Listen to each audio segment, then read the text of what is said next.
The final goal is to eradicate humanity as we know it.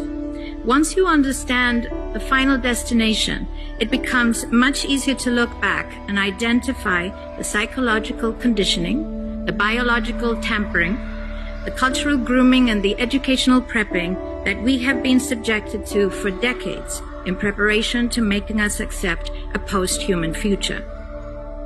It takes a lot of physical and psychological abuse to get an intelligent species like ours to agree to its own extinction.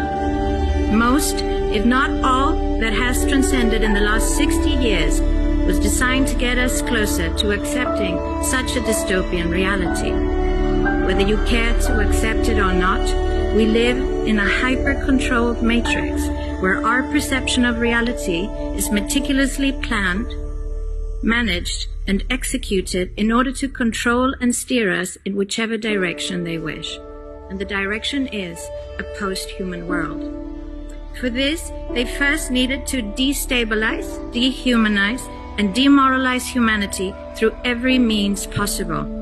The destruction of the nuclear family, children being indoctrinated by the state, abortion, the eradication of God and spirituality from education, life in megacities and away from nature, toxic food, air and water, social media, replacing real human connection and interaction, engineered financial crisis and taxation, endless wars and massive migration, stress, anxiety, depression, drugs and alcohol, constant fear-mongering, moral relativism as the new religion, and I could go on and on about how humanity has been influenced and forced to move away from all the things that give us strength, security, purpose, and meaning.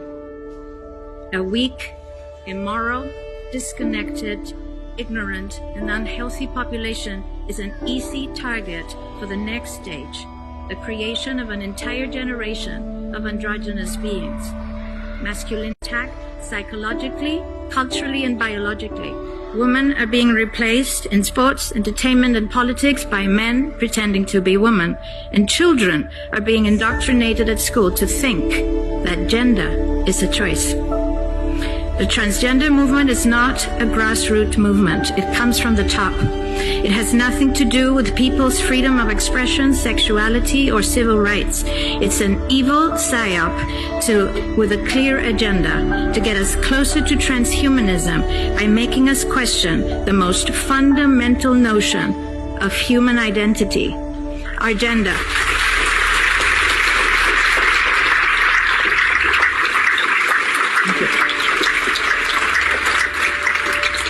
If you don't know who you are, if you already identify as a hybrid between a man and a woman, you will be easily convinced to become a hybrid between human and machine. Gender ideology is the 2 + 2 = 5 from George Orwell's 1984 dystopian novel. It's the final test to see whether we will follow the most absurd party line towards our own extinction. But 2 + 2 = 4. And no matter how you choose to dress, call yourself, or change your physique, will not change that. The sad reality, though, is that in the gaslighting process to get us closer to a post-human future, they have mentally and physically harmed an increasing number of children and young people, and it's only getting worse. This must be stopped.